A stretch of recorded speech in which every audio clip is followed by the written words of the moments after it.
भीख भी मांगनी पड़े तो मांगूंगा। मेरा इन लोगों का काम गुंडागर्दी करा है, इसका जयप्रकाश का इतिहास हो रहा है।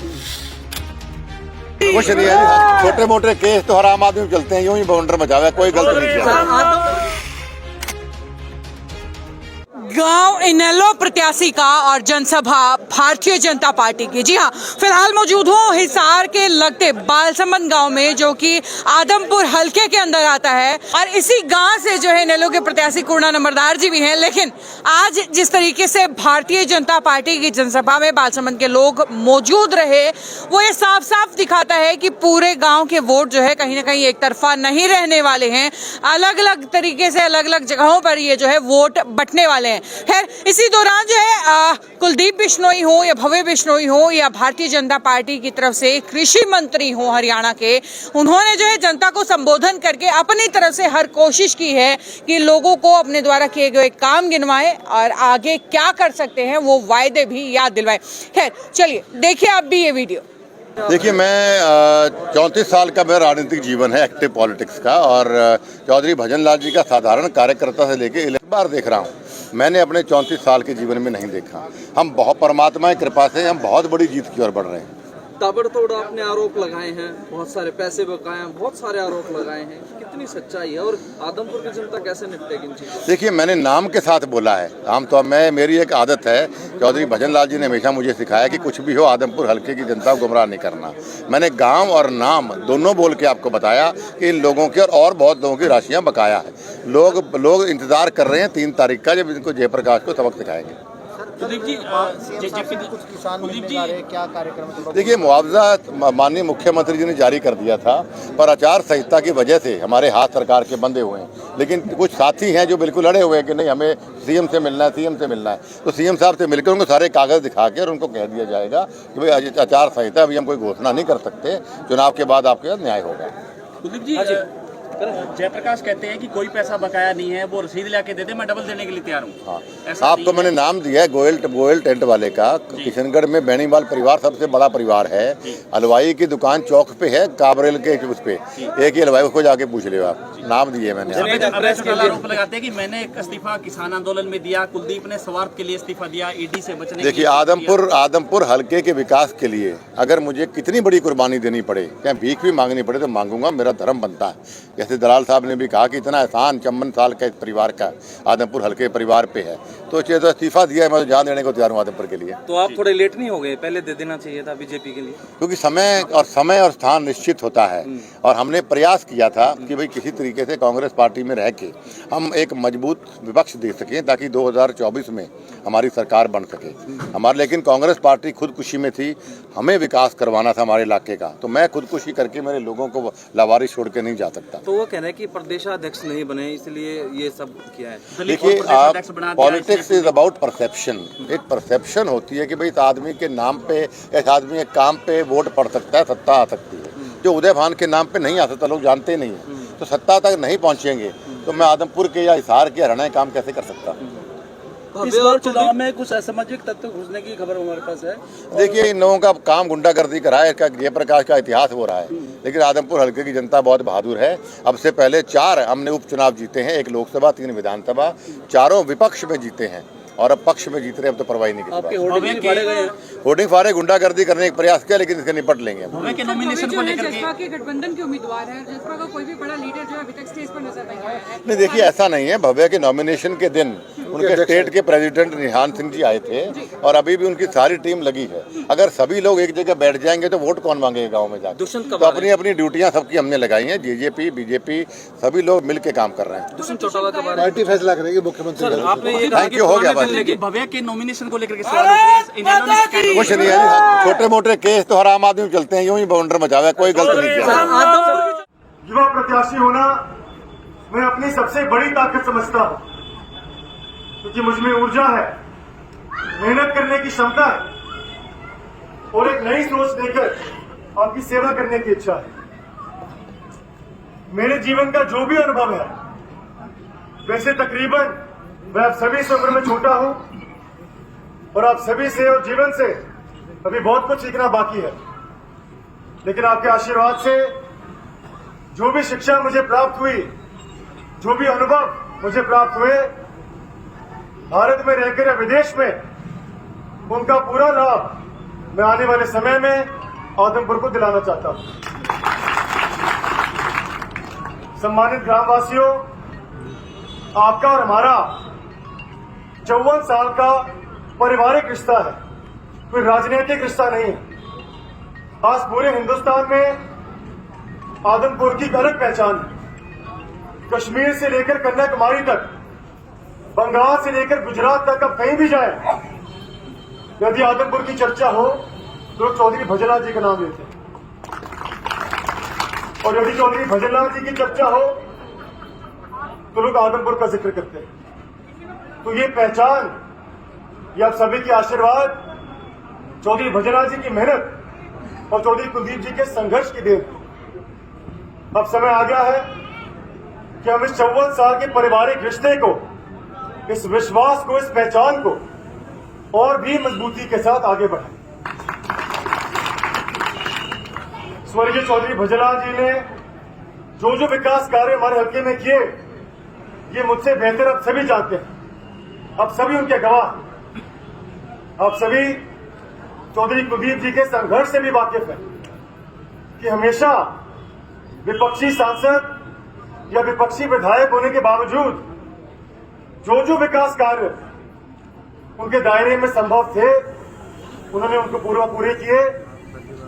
सड़क से लेकर सदन तक उन्होंने आपकी आवाज उठाई और आपके सुख दुख में शामिल रहे। लेकिन इसके बावजूद उनको एक बात की तकलीफ थी कि जिस बड़े पैमाने पर वो आदमपुर हल्के का विकास करना चाहते हैं, वो विपक्ष में रहकर वो नहीं संभव था। जो स्वर्णिम दौर जिसके लिए आदमपुर पूरे हिंदुस्तान में जाना जाता था, वही चौधरी भजनलाल जी का स्वर्णिम दौर पिताजी आदमपुर में लाना चाहते थे। लेकिन विपक्ष में रहकर ये मुमकिन नहीं साबित हो रहा।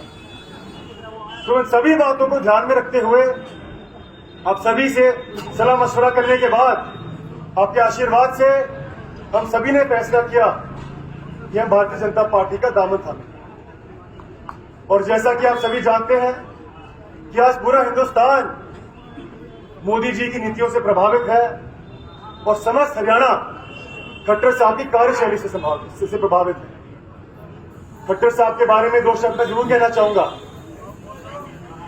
कि जिन विशेषताओं के लिए स्वर्गीय चौधरी भजनलाल जी को जाना जाता था, जिस प्रकार से बिना जात पात, धर्म, दल, क्षेत्र के आधार पर भेदभाव करे उन्होंने सभी के विकास किए, ठीक उसी प्रकार से खट्टर साहब भी 36 बिरादरी के काम कर रहे हैं। दूसरी बात, यदि मैं कहूं कि खट्टर साहब का विशेष रूप से आदमपुर पर आशीर्वाद बना हुआ है, तो वो भी गलत नहीं होगा। इसका सबूत आप सभी के सामने है कि पिछले कुछ महीनों से जब से हम भाजपा में शामिल हुए हैं, तो जो वायदे चौधरी कुलदीप जी ने आपसे किए थे, वो एक के बाद एक खट्टर साहब के आशीर्वाद से, पिताजी की मेहनत से पूरे होते जा रहे हैं। आज आदमपुर में विकास कार्यों ने एक नई रफ्तार पकड़ ली और ये सिर्फ शुरुआत है। खट्टर साहब ने हमें आश्वासन दिया है कि आने वाले समय में आदमपुर के जो विकास कार्य अधूरे रह गए हैं, उनको जल्द से जल्द पूरा किया जाए। सम्मानित ग्रामवासियों, मैं ज्यादा ना कहते हुए आप सभी का मैं ज्यादा समय नहीं लेना चाहता, और वैसे भी मंच पर मुझसे कई अधिक वरिष्ठ नेता विराजे हुए हैं। मेरी आप सभी से हाथ जोड़कर प्रार्थना है कि एक तो जो साथी आज किसी कारणवश इस सभा में मौजूद नहीं हो सके, उन्हें आप हमारा संदेश पहुंचाए और उनसे भी अब मेरी तरफ से उनका आशीर्वाद लें। और विशेष रूप से जो लोग हमसे नाराज हैं, जिन लोगों ने कभी हमें वोट नहीं डाला, उनसे चर्चा जरूर करें, तर्क वितर्क करें और दो बहुत ही साधारण लेकिन महत्वपूर्ण सवाल करें। पहला तो ये कि क्या आप अपना मतदान सत्ता पक्ष में करके अपने काम कराना चाहते हैं या विपक्ष में रहकर और पिछड़ना चाहते हैं। दूसरा सवाल ये करें कि आप अपने ही परिवार के सदस्यों को आशीर्वाद देना चाहते हैं या एक ऐसे भारी उम्मीदवार को आशीर्वाद देना चाहते हैं जिसको आदमपुर से कोई सरोकार नहीं। तो साथियों, ज्यादा न कहते हुए एक संकल्प लेकर जाता हूं कि स्वर्गीय चौधरी भजनलाल जी की पथ चिन्हों पर चलकर और चौधरी कुलदीप जी के संघर्ष और ईमानदारी से सीख लेकर मैं आपका पोता, आपका बेटा, आपका भाई बनकर आपके काम आऊंगा।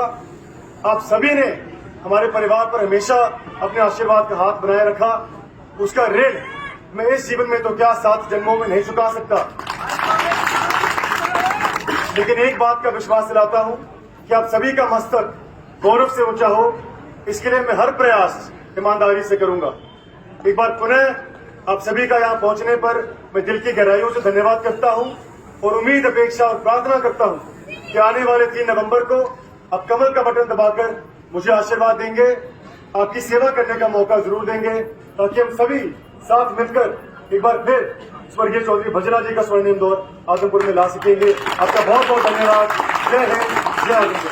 समझदार व्यक्ति जब वोट डालने जाता है तो किस चीज के बारे में ध्यान रख के वोट डालता है? अगर दिन होता है सवाल जवाब पूछता, अंधेरे में शक्करी कौन दिखा मंत्री? पहला, कैंडिडेट का चरित्र, उसके परिवार का इतिहास। दूसरा, जिस पार्टी से वो लड़ रहा है उस पार्टी का इतिहास।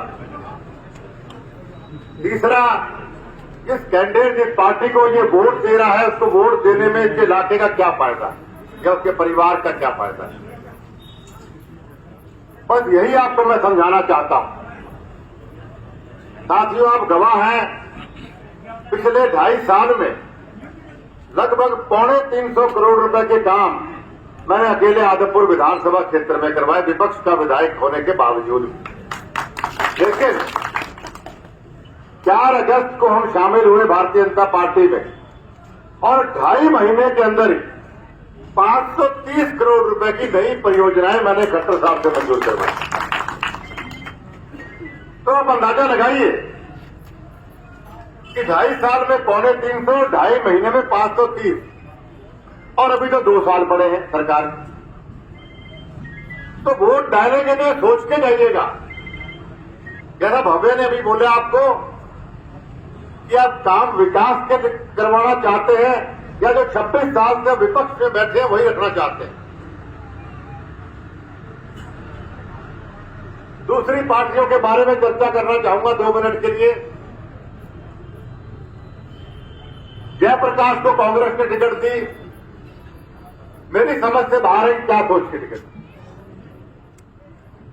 लोगों से पूछता हूं, कुछ कांग्रेसी रहे पुराने, तो हमारे तालुका था, वहां मैंने पूछा भाई इतनी टिकट कैसे दे दी, तुम्हें वोट दे कौन करते हैं?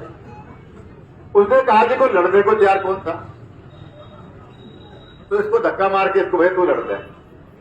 अब जयप्रकाश आपके बीच में आके क्या बोलेगा?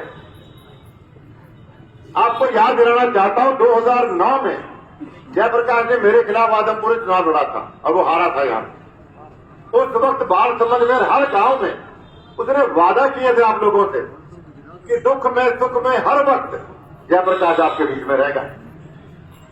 तो आज 13 साल के बाद उसको आदमपुर की याद आई, दुख सुख सब भूल गया। वो भी कब? जब वोट ले रहे हैं आप लोगों से। तो आगे क्या बोलेगा यहां कि मैं 13 साल बाद वोट मांगने आया हूं, अब 13 साल बाद आऊंगा, मैंने वोट दे दी होगी आपको। 13 साल पहले चुनाव लड़ा, आज तक देनदारी है। आप सोशल मीडिया देखते हो, कौन देखते सारे? गोयर पंप वाले का 4.5 लाख रुपए बकाया 13 साल से। बैणीवाल परिवार के 2 लाख रुपए बकाए किशनगढ़ गांव के 13 साल से। हमारा कांवरेर गांव का हलवाई 90,000 बकाया पिछले 13 साल से। बहुत लंबी लिस्ट है, मैं गांव वाइज आदमियों के नाम आपको लेके दे सकता हूं। लाखों रुपए जो चुनाव का खर्चा था लोगों के आज तक होती। मैं बधाई देना चाहता हूं कांग्रेस पार्टी को कि भूपेंद्र हुड्डा को टिकट दे दी। वोट तो पड़ते कोई लोगों की उगाई जरूर होती है। कल मैंने गोयल पंप वाले से बात करी, मैंने बेणीवाल परिवार से और सबसे बात करी। मैंने कहा भाई उगाई तो हो जाएगी, पर नोट चेक कर लियो, पुराना टाइम नकली देर पूरी अभी तक।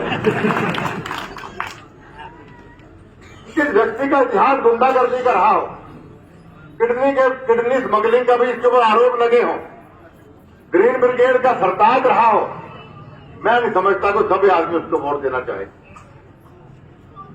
कांग्रेस पार्टी की सरकार में कितना लंबा संघर्ष हमें करना पड़ा हमारे इलाके के लिए, बिजली के लिए, पानी के लिए, रोजगार के लिए। चंडीगढ़ विधानसभा घेराव में करने गया था, बाढ़ समझ के साथी मेरे साथ गए थे। क्या मुद्दा था उस वक्त कि देखे सारी नौकरियां रोहतक में, देखे सारा पानी रोहतक में, देखे सारा विकास का पैसा भूपेंद्र हुड्डा अपने इलाके में। ये बात थी कौन सी? लठ पड़े सारे लोग, मेरा ही पड़े, सारे ही पड़े थे लठ। तो लठ मारने वालों के साथ हो, लठ खाने वाले के साथ हो। तो ये सारी बातें ऐसी मैंने आपको बताई, जो बात नई नहीं है, सब बातें आप जानते हैं। लेकिन आपको याद दिला रहा कि साथियों, अपने पराये की पहचान करो, अच्छे बुरे की पहचान करो। 2 साल सरकार के पड़े हैं, हमें काम करवाना है सरकार में। 26 साल से हम लोग पिछड़े हुए हैं। विकास तो हुआ है, तो मैंने अभी कहा 2.5 साल में 350 कराए, उससे पहले भी करवाए। लेकिन वो जो बड़ी रफ्तार थी, वो रफ्तार बहुत धीमी हो गई। लेकिन अब समय आया है रफ्तार को तेजी पकड़ने। इसलिए भाइयों, चूक बंद कर जाना। इस बार चूक कर गए तो फिर 26 साल और भुगतना पड़ेगा बर्बाद। कैसे, कौन खाल बनवाएगा, कौन बिजली काम करेगा, कौन पानी लाएगा, कौन रोजगार लेके आएगा आपके लिए? इसलिए सोच समझ के साथियों वोट का इस्तेमाल करना। आप पे हर प्रकार के प्रलोभन दिए जाएंगे। कोई जात पात का नारा लगाएगा, कोई रिश्तेदारी का दबाव बनाएगा, कोई यारी दोस्ती का कोई और प्रलोभन देगा। लेकिन चौधरी भजनलाल जी वाली बात याद रखनी है कि रिश्तेदार आवे, मान सम्मान करो, हलवा खुआओ, चूरमा खुआओ, पर वो जो वोट तुम्हें भजनलाल परिवार रहते हैं और वोट कौन दे इसका मान सम्मान करना हमारे इलाके का पर हमेशा इतिहास रहा है। तो साथियों, मैं एक बार लंबा नहीं बोलूंगा, फोरम काफी पड़े हैं मेरे। बाणसमंद गांव से मैंने 2019 में कुछ वादे किए, आप सारे गवाह, सारे मैंने वादे पूरे किए।